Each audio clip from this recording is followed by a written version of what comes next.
Dodge City and in the territory on west, there's just one way to handle the killers and the spoilers, and that's with a U.S. Marshal and the smell of Gunsmoke.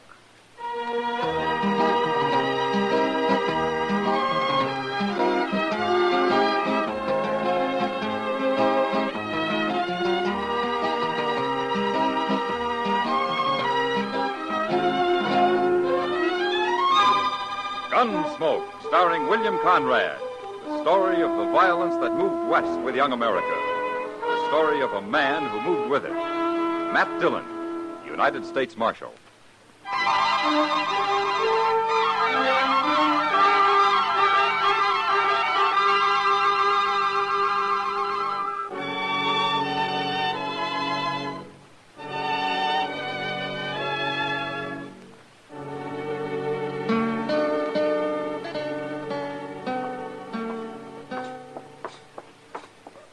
Look, Mr. Dillon, there's Miss Kitty, there in front of the Texas Trail. Yeah, I think she's waiting to say hello, Chester. What's she going to work so early for? Why, it ain't hardly noon yet. I don't know about Kitty, but the stage from Wichita's due in about noon. Oh, I plumb forgot. Sheriff Benson's coming today, ain't he? That's what the telegram said. Why would the sheriff of Wichita come all the way to Dodge, Mr. Dillon? Must be mighty important. Maybe there's somebody here he'd like to take back with him. Hello, Kitty. Hello, Matt. Chester. Miss Kitty?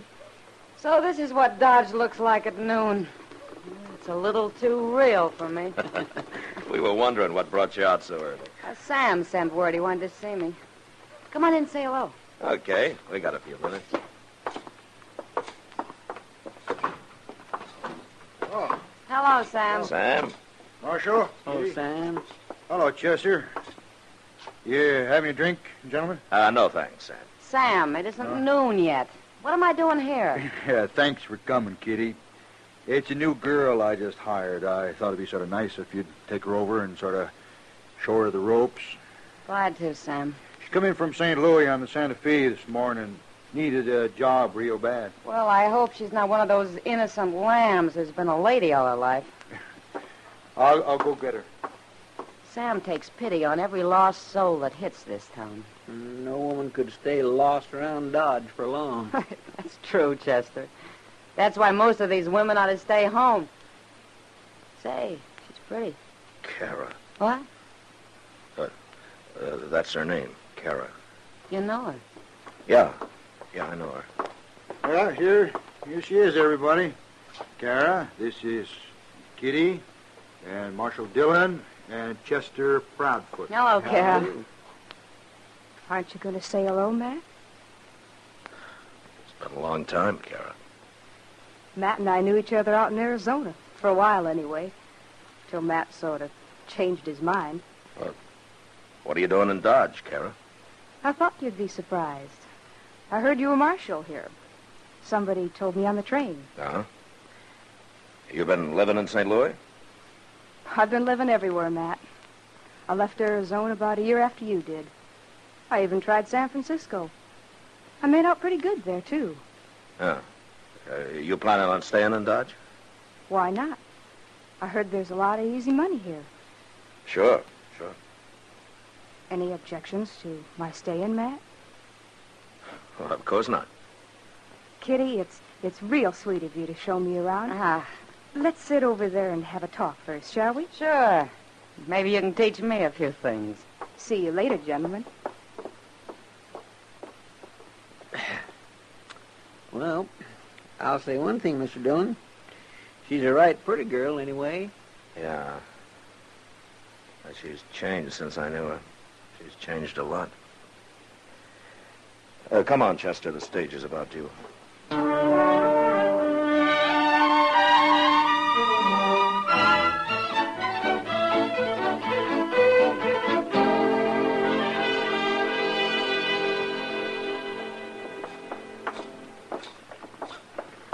This is my office here, Sheriff. Oh, Dodge is sure growed, Marshal. Been 3 or 4 years since I was here. Yeah. Must look mighty small compared to Wichita, Mr. Benson. Maybe Dodge will be bigger than Wichita someday. But it's Denver, they say, is grown. I'm curious to see that. Oh, you headed for Denver, Sheriff? They're holding a killer for me up there. Oh. Well, sit down. I'm taking the next stage west, Marshal, but I wanted to be sure to see you on my way through Dodge. There's some trouble headed here. Oh? A fella called Jack Tolliver. He's a bank robber, Marshal. And he's killed a few men along the way. He opened up the state bank in Wichita about a year ago, and he's been working his way through the Dakotas since then. But I hear he's back in Kansas. Took $5,000 out of the bank at Salina a few weeks back. Well, what makes you think he's going to try Dodge, Sheriff? Because he's heading south. Dodge is a natural for them. Them? He's got a couple of partners. I don't know their names. Yeah. What does this Tolliver look like? That's the trouble, Marshal. Nobody ever got a good look at him I know of, but I can tell you something about one of the gang. He sends this one ahead of him to sort of look things over for a week or so, and then he and the other two ride in. Uh-huh. What about the man that scouts ahead for him? It ain't a man, Marshal. It's a woman. A woman? Don't know her name. She changes it all the time anyway, but she's right pretty. About 5'7", black hair, hazel eyes. She's smart and she's tough. Right, Claire. Mr. Dillon, that sounds an That's awful a lot like... pretty clever operation, Chester. Sheriff, I sure thank you for telling me all this. We'll be watching for him. Well, I better go get some dinner before that stage pulls out. See you on my way back, Marshal. Goodbye, Chester. Bye, Mr. Benson. Thanks again, Sheriff. Mr. Dillon, that sure did sound like Cara he was describing. Oh, but of course she wouldn't be mixed up in anything like that. Well, I said she'd changed, Chester, but I hope she hasn't changed that much. I think I better go have a talk with her.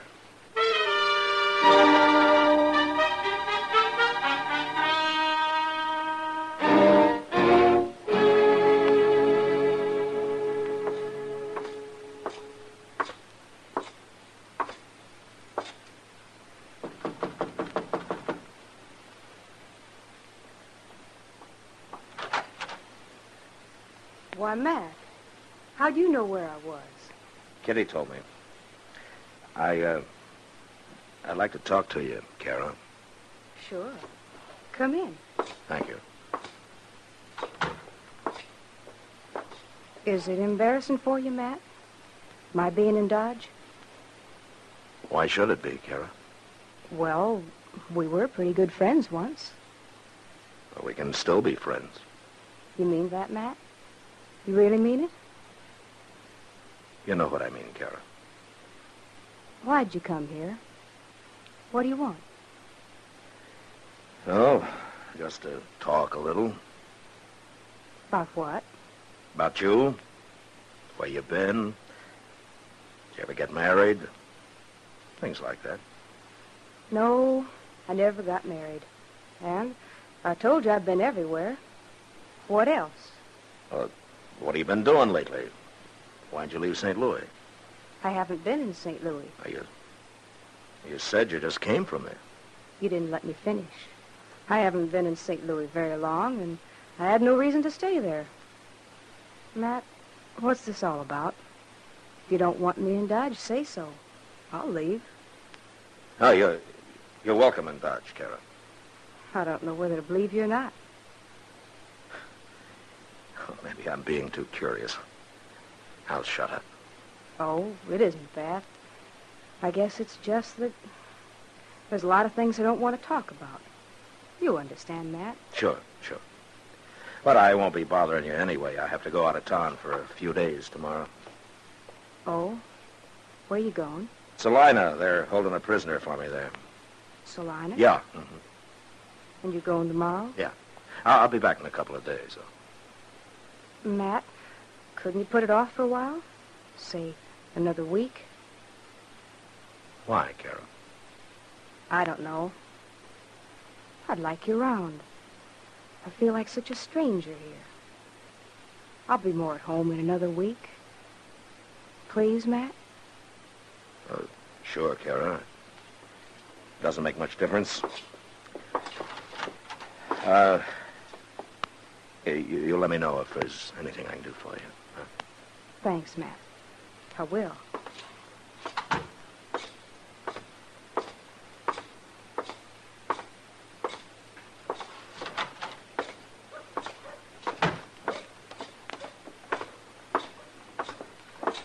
she there, Mr. Dillon?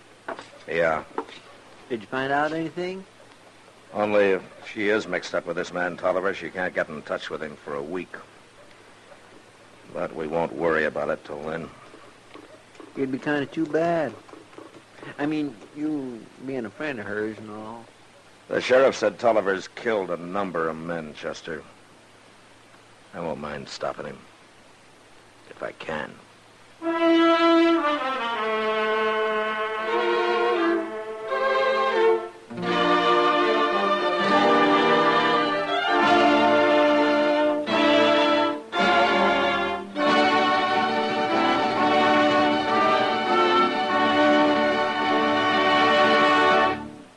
We will return for the second act of Gunsmoke in just a moment. But first, United States savings bonds pay 3% interest when held to maturity.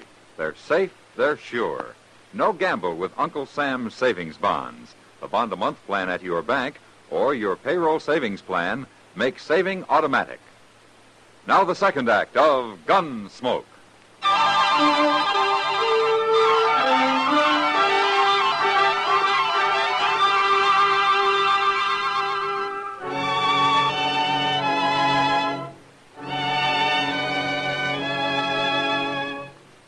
A few days passed, and as I'd thought, nothing happened. Cara worked at the Texas Trail. And although we kept an eye on her, she talked to so many strangers every day, there was no way of telling which might have been her bank robber friend, Jack Tolliver. Would have been easy for him to just ride into town anytime he wanted, buy Cara a drink, and get what information she'd gathered. I talked to her now and then, and although she tried not to show it, I was pretty sure she was aware that I was suspicious of her. And then one day, I was real sure. Doc and Chester and I just finished a game of three-handed stud in the office. $6.50, $6.75, and $7. $7.50, $8. You have to count it out loud, Doc. $8.50, $9.50. Ah, there we are. Well, I do it to teach you a lesson, Chester. You got my money, ain't that enough? Oh, you're always thinking of money, Chester. Money isn't the only pleasure in the world. Why, there's also... Oh, my, there's... there's also, Also what? You better think hard, Doc. He's following you mighty close. Did you ever go out in the night, Chester, and look at the stars? What? Did you ever watch them and feel close to nature and enjoy the great and wondrous beauty of it all? You talk like you had a drink, Doc. Oh, Chester. Of course, I watched the stars. Whenever it wasn't raining or snowing or blowing the wind down out of the north, or whenever I wasn't just too doggone saddle-weary and tuckered out to keep my eyes open. You're a hard man to inspire, Chester. Saving you from the devil would be a full-time job, and I'm afraid it's too late. Now, here, The world has corrupted you, Chester. It's touched your soul. It's withered it like a... Oh, my, like a beam. Like a beam? Now, doggone it, you listen here, Doc. Oh, Kitty! Oh, well, look upon her, Chester. The beauty of womanhood in all its passionate splendor. What? It sure beats the stars, anyway. Are you too drunk? Doc's been trying to teach Chester to take a larger view of life, Kitty. Doc's got all my money, and he's just crowing about it. That's all he's doing. Money, huh? Well, that's just what I came here for. Oh, what do you mean, Kitty? I need $20, Matt. Oh, well, sure. Here you are. Before I take it, I better tell you, it isn't for me. What? Cara needs it. She came to me, and I didn't have it, but I said I thought I could get it for her. I think she knows where. She could have come to me herself. Too proud, maybe. How come she's broke? She's been working. I didn't ask her what it's for, Matt. It's all right, Kitty. Give it to her. I will. But I'll tell you something. What? I've met some pretty tricky women here and there, but your old friend Cara has them all beat. I'll give her the money. Chester, Yes, sir? follow Kitty. Don't let Cara out of your sight till you find out what that money's for. I'll wait here for you. Okay, Mr. Dillon.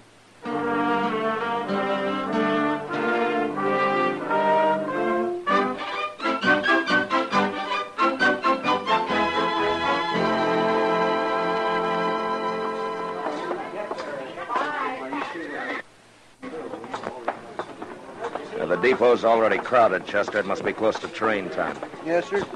And Cara will be here. I know she will. The agent told me she bought one ticket to St. Louis and asked what time the next train leaves. Well, I hope she's here. And maybe she's innocent after all, Mr. Dillon. Well, we'll soon find out, Chester. Oh, there she is over there. Yes, and all dressed up, too. Cara's always all dressed up. Hello, Matt. Chester? Miss Cara? You're staring at me, Matt. I'm just wondering why you didn't come and say goodbye. If you're leaving Dodge. What makes you think I'm leaving? Well, you bought a ticket to St. Louis with the $20 I gave Kitty for you. Yes, I did. I knew you'd figure it all out, Matt. And I knew you'd think I'm leaving. I wanted you to. Why, Cara? Because I've enjoyed making a fool of you. Have you? A friend of mine's leaving on that train, Matt. Jack Tolliver? I knew you were on to us. I'll watch Cara if you want to go after him, Mr. Dillon. There are 20 strangers down here, Chester. How do I know which one's Tolliver? You know, I could arrest you, Cara. You're wanted in a lot of places. You're too smart for that, Matt. Arrest me and you'd never find Jack. Sure, but once Tolliver's on that train, I can find him. How? I'll have the whole train put under guard when it gets to Abilene. And one by one, every man on it will have to clear himself. We'll get him. No, you won't. He'll jump off. He won't know what I'm going to do, and you can't warn him now. Hey, it's pulling out, Mr. Dillon. We'll make it, Chester. So long, Cara. No, Matt, wait. Come on, Chester, run. Matt, come back.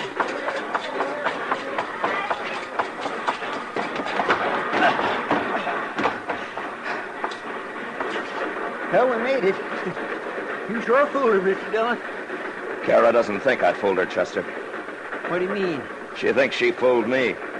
Well, how? She wants me on this train. She planned the whole thing for it. Well, why are we here then? Well, we won't be for long. There's a ranch close to the tracks about 10 miles from here. I'll have the conductor stop the train and we'll get off there and then borrow a couple of horses. And ride on back to Dodge? Jack Tolliver's in Dodge, Chester. He's thinking he can hold up the bank anytime he wants to now. But there's nobody to stop him.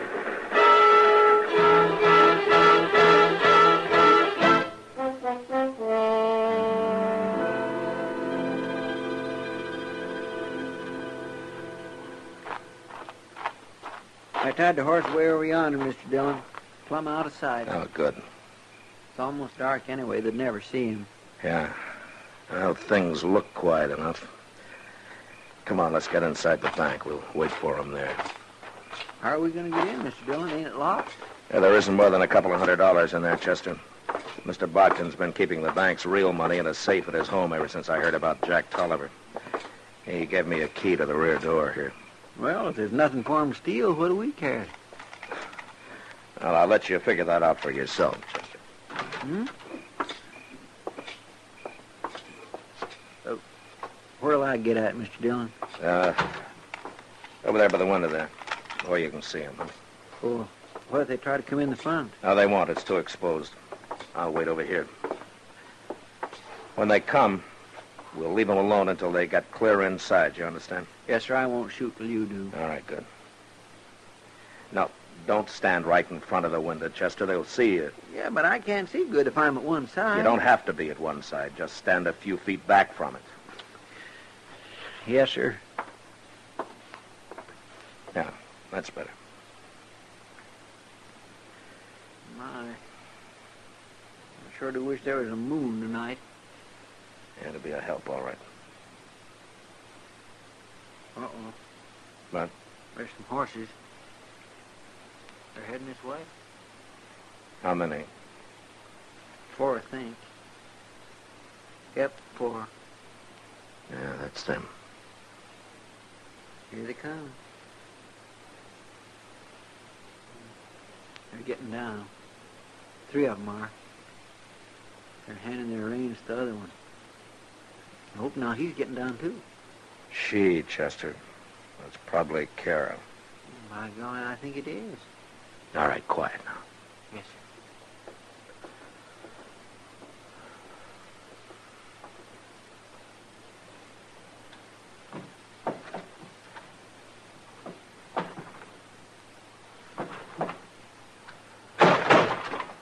Not so much noise till you take me ears all the way down Front Street. All clear, Cara? Okay, Jack. All right. Go ahead, you two. I'll follow. All right. Behind the banker's desk there, according to Cara. Yeah. All right, get your hands in the air, Tolliver. All of you. You're coming. I can't say it. No.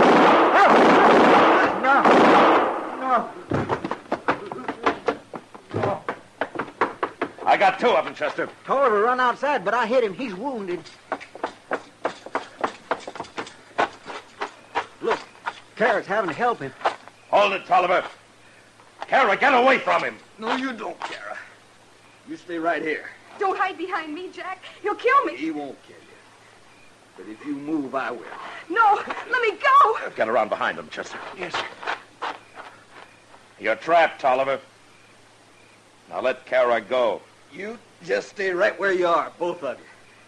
I'll kill her if you don't. You coward, Jack. Get away from me. I warned you.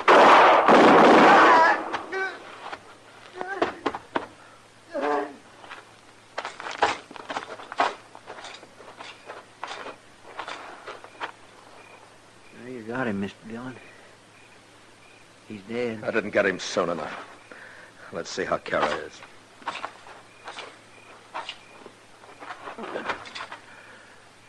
Cara. Cara. I'm sorry, Cara. It's too dark. I couldn't shoot any quicker.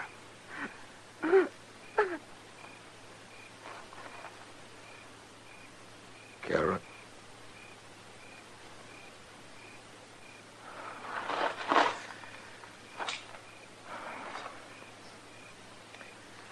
I don't think she heard me, Chester. He shot her right in the back, Mr. Dillon. Yeah. Well, sir, that's the end of Jack Tolliver's gang. It's the end of a lot of things, Chester. A lot of things. Yes, sir, I guess 'tis.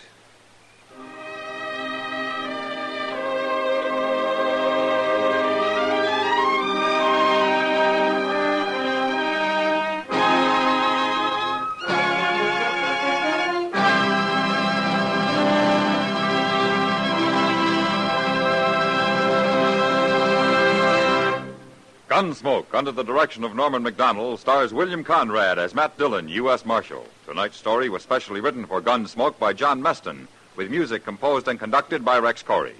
Featured in the cast were Harry Bartell, Jill Jarman, Vic Perrin, and John Daner. Parley Bear as Chester, Howard McNear as Doc, and Georgia Ellis as Kitty. Join us again next week as Matt Dillon, U.S. Marshal, fights to bring law and order out of the wild violence of the West in Gunsmoke.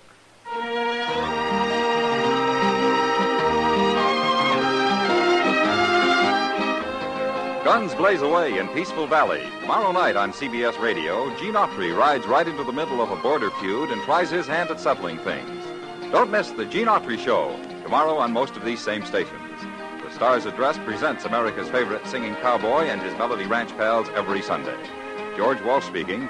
Your news is always accurately reported when it comes from the CBS Radio Network.